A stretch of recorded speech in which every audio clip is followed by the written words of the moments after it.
नमो नमः साथियों, संस्कृत सेवा 9 के हिंदी की क्लास में आप सभी का स्वागत है। चलिए हम लोग आज कुछ कारक से संबंधित प्रश्नों को देखते हैं, जिसमें कारक के बारे में कुछ प्रश्न हैं बताया गया है। इनमें से आपको कुछ चिन्ह हैं बताएंगे और आपको बताना है कि इसमें किस कारक का प्रयोग किया गया है। तो चलिए हम लोग प्रारंभ करते हैं। आज का पहला प्रश्न है जो हिंदी की क्लास के लिए है, जो कि महत्वपूर्ण एवं उपयोगी है। आपके सीटेट की आने वाली परीक्षा या यूपी टेट, सुपर टेट, लेखपाल, यूपी पुलिस, तमाम ये सारी जो वनडे की परीक्षाएं होती हैं उनके लिए बहुत ही उपयोगी है और इस प्रकार के प्रश्न पूछे जाते हैं हिंदी से। तो चलिए हम लोग करते हैं। पहला प्रश्न आज क्या है? हे, अरे, ओ विभक्ति चिन्ह किस कारक का है? हे, ओ, अरे इस तरह से पूछा जाता है ना। तो जैसे संस्कृत में रहता तो है भो, तो संप्रदान, अधिकरण, संबंध, संबोधन। तो सही उत्तर होगा संबोधन, अर्थात विकल्प डी सही है। विकल्प डी सही उत्तर है। दूसरा प्रश्न है संप्रदान कारक में को का प्रयोग किस अर्थ में होता है? संप्रदान कारक में को का प्रयोग किस अर्थ में होता है? आपको पता है, के लिए, पर, की अपेक्षा, से। तो कर्ता ने कर्म को करण से संप्रदान के लिए। तो उत्तर आपका सही क्या हुआ? के लिए। तो पहला विकल्प सही है, के लिए, संप्रदान के लिए, अपादान से अलग होने के अर्थ में। तो नेक्स्ट प्रश्न, श्याम ने किताब पढ़ी वाक्य में किस कारक का प्रयोग हुआ है? तो कर्ता ने कर्म को, तो देख रहे हैं कर्ता ने, तो श्याम ने किताब पढ़ी, इसमें कौन कारक हो गया? कौन कारक हुआ? विकल्प सही होगा ए, कर्ता कारक। नेक्स्ट प्रश्न है वे उत्तम संस्कारों से हमें दृढ़ करेंगे, इस वाक्य में किस प्रकार का प्रयोग हुआ है? वे उत्तम संस्कारों से, तो आपने देखिए कि कर्ता ने कर्म को करण से या से द्वारा, तो उत्तम संस्कारों से हमें दृढ़ करेंगे, अर्थात करण कारक, अपादान, संबोधन, संप्रदान। तो सीधा सीधा इसमें कौन कारक है? करण कारक का प्रयोग किया गया है। विकल्प ए सही है। नेक्स्ट प्रश्न है वाक्य में विभक्ति के प्रयोग के अनुसार शब्दों के परस्पर संबंध की दशा को कहते हैं। लिंग, वचन, कारक, उपसर्ग। मतलब जब आप किसी वाक्य में विभक्ति का प्रयोग करते हैं तो उसमें किस चीज़ का ध्यान दिया जाता है? प्रथमा विभक्ति, द्वितीय विभक्ति। तो कारक के आधार पर ध्यान देते हैं कि लिंग की, वचन की, उपसर्ग।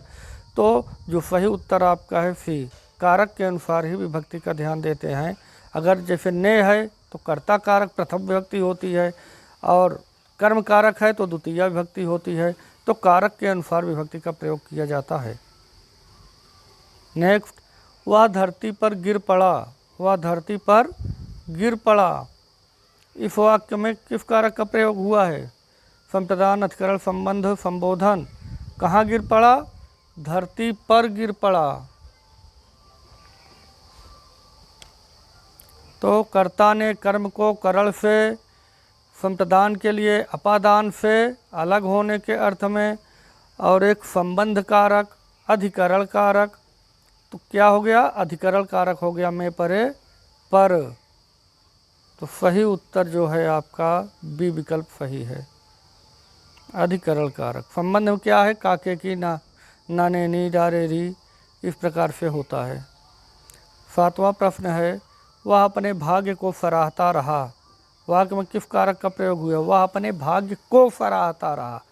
चिन्ह अगर आपको याद रहेगा तो अधिकतर आपको हिंदी के कारक, इस तरह के शब्द सही करने में बहुत सहायता मिलेगी।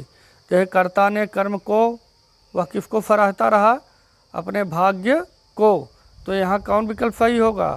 भाग्य को अर्थात द्वितीय विभक्ति, कौन कारक हो जाएगा? कर्म कारक हो जाएगा द्वितीय विभक्ति में। तो इस प्रकार सही हो गया। बच्चों, पंक्ति में खड़े हो जाओ। इस वाक्य में किस कारक का प्रयोग है? सबसे पहले क्या चिन्ह देखिए, किसका लगा है? संबोधन का चिन्ह लगा हुआ है। तो क्या कह रहे हैं? बच्चों, पंक्ति में खड़े हो जाओ। तो कौन उत्तर सही होगा? इसमें संबोधित किया जा रहा है और संबोधन का चिन्ह भी लगा है, तो विकल्प डी सही उत्तर है। नेक्स्ट, पेन टेबल पर रखा है। पेन टेबल पर रखा है, कहाँ रखा है? में परे पर, चिन्ह किसका है? सप्तमी। सप्तमी में क्या होगा? अधिकरण। तो इनमें कौन विकल्प सही हो जाएगा? में परे पर अधिकरण। पेन टेबल पर रखा है, इस चिन्ह का प्रयोग जहाँ होगा वो सप्तमी विभक्ति होगा। नेक्स्ट देखिए, किस कारक में से विभक्ति का प्रयोग साधन के अर्थ में होता है?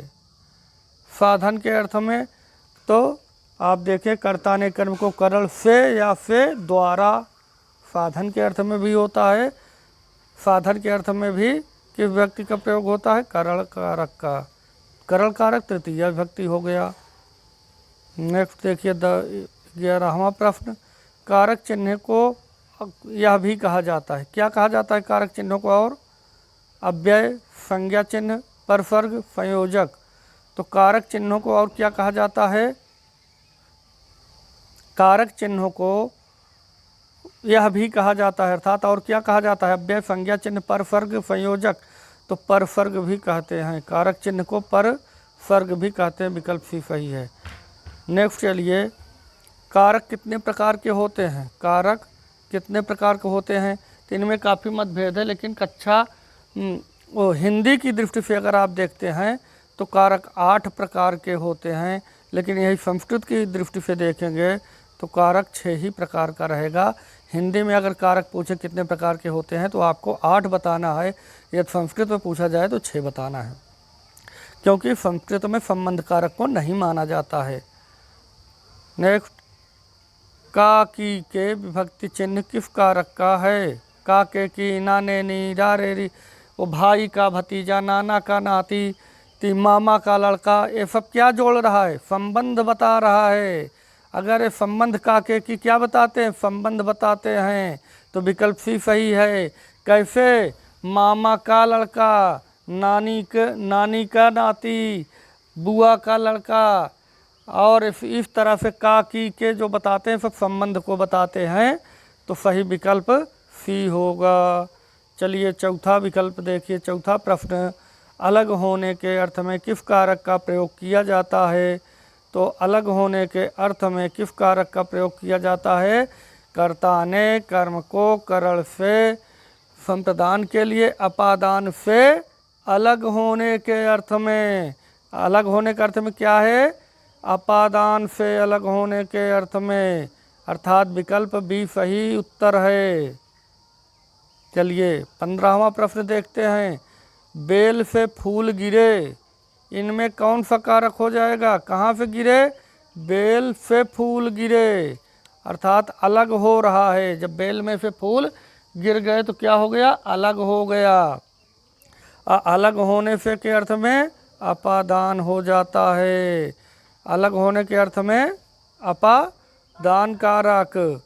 चलिए नेक्स्ट देखिए, 16वां प्रश्न है, छात्र कक्षा में निबंध लिखता है, कौन कारक है? संबंध, संप्रदान, अधिकरण, करण। छात्र कक्षा में कहाँ लिखता है? कक्षा में लिखता है, तो क्या हो गया? में परे पर हो जाएगा। संबंध, संप्रदान, अधिकरण, करण, तो में परे पर अधिकरण कारक हो गया। चलिए 17वां प्रश्न है, चाकू से काटता है, इस वाक्य में कौन कारक है? तो चिन्ह देखिए, किससे काट रहा है? चाकू से। किसका चिन्ह है? ये बात केवल ध्यान दीजिए, किससे काट रहा है? चाकू से काट रहा है, तो से के अर्थ में क्या होगा? करण, विकल्प भी सही है। नेक्स्ट चलिए, नेक्स्ट, वह वृक्ष से पत्ता गिरता है, बहुत बार पूछा जाता है। बहुत लोग सही भी करके आते हैं, बहुत लोग इसको गलत भी करके आते हैं। वृक्ष से पत्ता गिरता है, कौन कारक है? जैसे बेल से फूल गिरते हैं तो अलग होने के अर्थ में है, और उसी प्रकार वृक्ष से पत्ता क्या हो रहा है, अलग हो रहा है। तो विकल्प सी सही है, अपादान कारक। नेक्स्ट, वह का करण कारक में एक वचन होगा। अगर वह का हम कह दें कि करण कारक तृतीया विभक्ति एक वचन में प्रयोग करके बताइए तो क्या करेंगे आप, से भी होना चाहिए। ने किसका हो जाएगा, कर्ता का, उसने। उससे क्या हो जाएगा, उससे, मैंने, कर्ता, मुझसे, तो इसमें भी नहीं। तो जो वह का करण कारक होगा तो वह का क्या होगा, मुझसे, तो मैं का हो गया, उससे होगा। विकल्प कौन सही होगा, विकल्प भी सही होगा। वह का करण कारक एक वचन उससे होगा, उसने भी नहीं होगा, उससे। मैं का अपादान कारक में प्रयोग क्या हो जाएगा, मैं अगर आपको दे दिया जाए और कहा जाए कि मैं का आप अपादान कारक में प्रयोग करिए। अपादान तो जो अपने से अलग हो, हमारा नहीं हो सकता, हमसे, ये मैं का नहीं होगा, हम पर, ये सप्तमी विभक्ति हो जाएगा। मुझसे अलग हो रहा है, मुझसे दूर जा रहा है, अर्थात इसमें क्या हो जाएगा, किससे दूर जा रहा है, मुझसे। तो विकल्प डी सही उत्तर होगा, मैं का अपादान कारक मुझसे। मैं बालकनी में बैठा था, वाक्य में कौन सा कारक है, मैं बालकनी में बैठा था, कहाँ बैठा था, बालकनी में। चिन्ह याद करिए, में परे पर किसका है, अधिकरण का है, तो विकल्प भी सही हो जाएगा। चलिए नेक्स्ट, चलिए जहाँ न समझ में आए आप लोग कमेंट करके बताइएगा, हम आपको विस्तार में बता देंगे। में विभक्ति चिन्ह किस कारक का है, में परे पर, कई बार आ चुका प्रयोग में, आपको बताए भी हैं। तो अधिकरण, में परे पर अधिकरण सप्तमी विभक्ति का चिन्ह है, विकल्प भी सही है। विकल्प आइए, तो मुरली गांव से चला गया, वाक्य में कौन सा कारक है, मुरली गांव से चला गया। ध्यान रखिए, से है लेकिन गांव से अलग हो गया, चला गया, तो क्या अलग होने के अर्थ में अपादान है, गांव से चला गया। नेक्स्ट चलिए, भिखारी को रोटी दो, वाक्य में को कौन सा कारक है, यहाँ भिखारी को रोटी देना है, तो किसके लिए, भिखारी के लिए, कर्म को संप्रदान के लिए, अर्थात क्या हो जाएगा, रोटी देना है कि किसी के लिए देना है, तो भिखारी के लिए। तो विकल्प भी, यहाँ को देख के तुरंत कर्म मत लगा देना, के लिए है, भले को कहा जा रहा है, भिखारी को रोटी दो, अर्थात भिखारी के लिए रोटी दो, तो संप्रदान कारक हो जाएगा। पेड़ से फल गिरा, फिर वही बात आ गई, पेड़ से फल गिरा, अर्थात पेड़ से फल अलग हो गया, अलग होने के अर्थ में अपादान पंचमी, यहाँ भी पंचमी अपादान। तोता डाली पर बैठा है, कहाँ बैठा है, डाली पर बैठा है, तो में परे पर चिन्ह आपको याद होना चाहिए कि तोता डाली पर बैठा है, तो पर किसका चिन्ह है, अधिकरण का है, में परे पर। नेक्स्ट चलिए, गीता हाथ से मारती है, हाथ से मारती है, तो क्या हो गया, हाथ के द्वारा, से द्वारा हो जाता है, तो करण से या से द्वारा, किसके द्वारा मारती है, हाथ द्वारा, तो तृतीय इसमें कौन हो जाएगा, करण कारक तृतीया विभक्ति हो जाएगा, विकल्प डी सही होगा। नेक्स्ट चलिए, कुदाली से खोदता है, कुदाली से खोदता है, किसके द्वारा खोद रहा है, कुदाली के द्वारा खोद रहा है, तो क्या हो जाएगा, करण कारक, विकल्प ए सही हो जाएगा, से।